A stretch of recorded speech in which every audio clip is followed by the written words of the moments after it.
अक्टूबर में अगर बात करें एनएल स्टेटमेंट की तो मैं के लॉस में था और 14,000 ब्रोकरेज करके ऑलमोस्ट मेरा ये जो लॉस था बढ़ के 21,000 के समथिंग हो गया, जिसमें अगर कहीं नोटिस करूँ आप तो मेरा मैक्सिमम लॉस था ये था ऑलमोस्ट 10,000। मिड सीपी की एक्सपायरी थी और मेरे नवंबर के पीएनएल स्टेटमेंट की कि मैंने ऑलमोस्ट मेरे ब्रोकरेज को कम किया और ऑलमोस्ट प्रॉफिट में क्लोज किया इस मंथ को मैंने, और मैं ऑलमोस्ट 43,000 के प्रॉफिट में क्लोज किया। ठीक है, तो इसमें सबसे मेन कुछ साइकोलॉजिकल पॉइंट हैं जो आपको हेल्प करेंगे इस चीज़ में। तो सबसे पहली चीज़ है कि नंबर एक,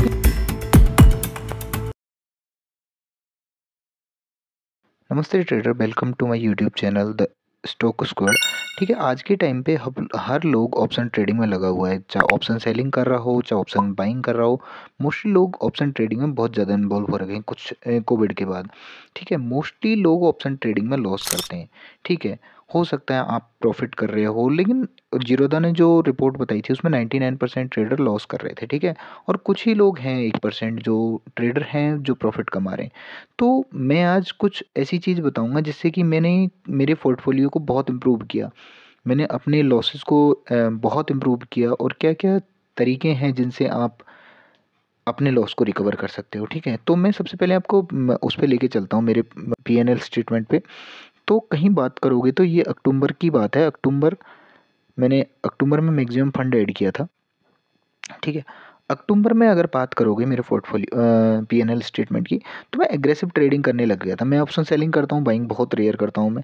तो यहाँ कहीं देखोगे तो मैं ऑलमोस्ट 7,000 के लॉस में था और 14,000 ब्रोकरेज करके ऑलमोस्ट मेरा ये जो लॉस था बढ़ के 21,000 के समथिंग हो गया, जिसमें अगर कहीं नोटिस करूँ आप तो मेरा मैक्सिमम लॉस था ये था ऑलमोस्ट 10,000 11,000 के अराउंड था। आई थिंक मिड सीपी की एक्सपायरी थी और उसमें मेरी एक फ्री आई थी, तो उसमें मैं फंस गया था। तो ये मेरा सबसे बड़ा लॉस था।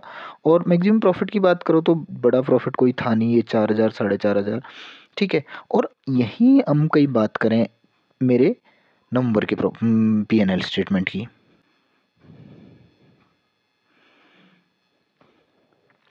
और हम बात करें नवंबर के पीएनएल की, तो मैंने नवंबर में बहुत अच्छे से ट्रेड किया। मेरे सेटअप पे ट्रेड आता था, वो मैं ट्रेड लेता था, और उसके करके मैंने ऑलमोस्ट मेरे ब्रोकरेज को कम किया और ऑलमोस्ट प्रॉफिट में क्लोज किया इस मंथ को मैंने, और मैं ऑलमोस्ट 43,000 के प्रॉफिट में क्लोज किया। ठीक है, तो वो थी फंड था। बट क्या क्या मिस्टेक थी जिनकी वजह से मैं पूरा एक ही रेड था मेरा इस मंथ में, पूरे मंथ में जो भी आई थिंक 1,100 रुपये का नेगेटिव था।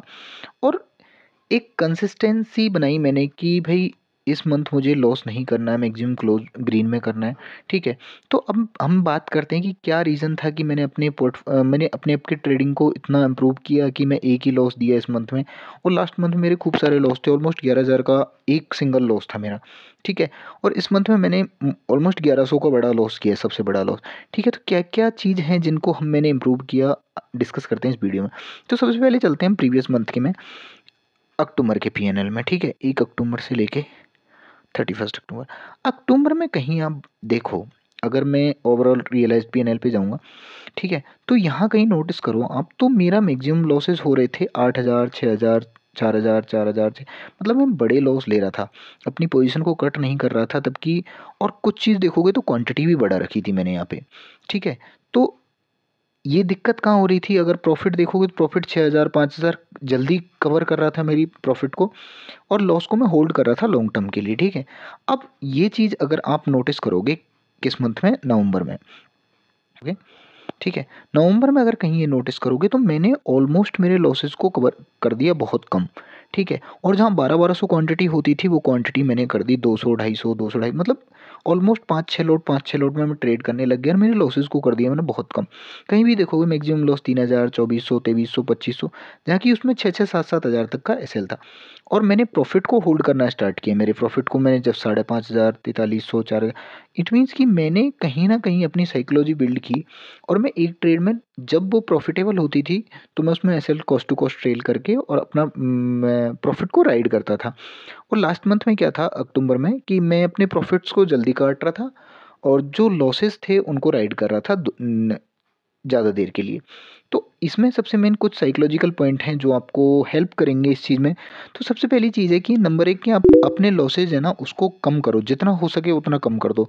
कि आप टारगेट सोचो कि मेरे को 20 पॉइंट कैप्चर करने हैं सेलिंग में, 10 पॉइंट कैप्चर करने हैं, तो कोशिश करो 2 या 3 या 4 या 5 रुपए का एसएल से ज़्यादा नहीं लोगे। अब बहुत लोग कहेंगे भाई 2-3 रुपए का एसएल बैठता ही नहीं, हिट कर जाता है बैंक निफ्टी में, बैठता है। अगर आप ओटीएम हो 20 रुपए का ऑप्शन सेल कर रहे हो तो 5 रुपए का स्टॉप लॉस बहुत होता है अपने लिए, ठीक है। और अपना जो प्रॉफिट है उसको राइड करो जितना हो सके।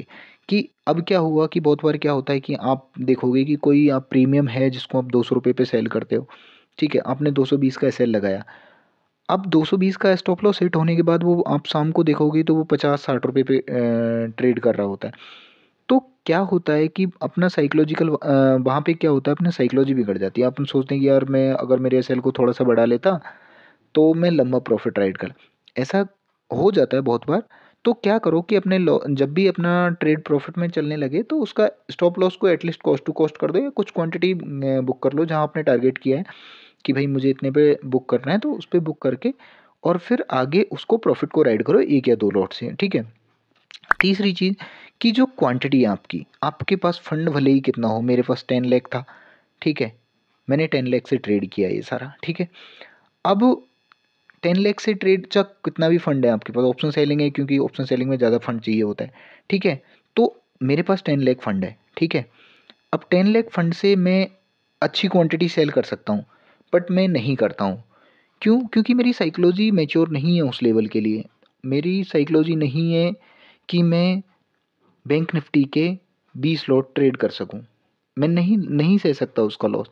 इसलिए जितना हो सके, चाहे आपके पास फंड कितना हो, क्वांटिटी बहुत कम कर दो। जितना आपका लॉस कैपेसिटी हो उसके हिसाब से आप रिस्क रिवॉर्ड के हिसाब से जैसे भी करना चाहो। अगर बहुत ओटीएम हो आप तो अच्छी बात है, फुल क्वांटिटी के साथ। जब आप एटीएम हो तो आप ध्यान रखो कि अपनी क्वांटिटी को बहुत कम कर दो, क्योंकि अगर आपका लॉस हुआ तो बड़ा डेंट दे देगा मार्केट आपको, और एक छोटे से लॉस को रिकवर करने में आपको ऑलमोस्ट 1 वीक लग जाएगा। ऑप्शन सेलिंग में इतने बड़े-बड़े नुकसान होते हैं, ठीक है? तो इस चीज़ का ध्यान रखो कि तो ये कुछ पॉइंट हैं जिनसे आप अपनी ट्रेडिंग को इम्प्रूव कर सकते हो और एक अच्छे लेवल पे अपनी ट्रेडिंग को ले जा सकते हो। Thank you for watching. अगर वीडियो अच्छी लगी हो तो वीडियो को लाइक करो और चैनल को सब्सक्राइब करो। ऐसे ही मैं इस पूरा पीएनएल डालूँगा मेरा इस चैनल पे। सारा मैंने अब तक कितना लॉस किया, मैं प्रॉफ़िटेबल हूँ या नहीं हूँ, ठीक है? तो इन चीज़ों को देखने के लिए चैनल को सब्सक्राइब करो।